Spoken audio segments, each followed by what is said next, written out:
So ayan, good evening mga boss. So yung ano nga natin dito, yung area natin dito sa Team Sukat WPFC, nung nakaraan napakarami pa ng karga na to, halos nasa 120 pa mahigit, pero ngayon nasa kalahati na lang dahil nga nagkapahirapan tayo ng pauwian natin ng Piyuduran. Ayan, sa Piyuduran tayo nagkapahirapan nung Sunday. So napakahirap ng karera na yon sa amin. Ayan, konti na lang yung natirang warrior ng Team Sukat WPFC. Kaya yung may mga karga pa mga boss, matitibay na talaga yung mga ibon na to dahil nakaranas na to ng napakahirap na karera.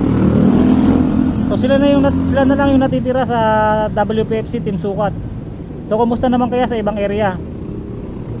So good luck mga boss, dahil nga pagka ito nakapauwi pa natin, ang sunod na release point na natin sa sa tawid dagat na, sa may San Isidro, Samar. Yan, dahil nga ayaw magpatawid ng LGU ng Allen Samar, inilayo ng konti ng club ang release point, ginawa ng San Isidro. Imbis na dati sa Allen Samar, ngayon nilayo ng 10 kilometer doon sa Allen Samar, kaya naging San Isidro Samar na tayo.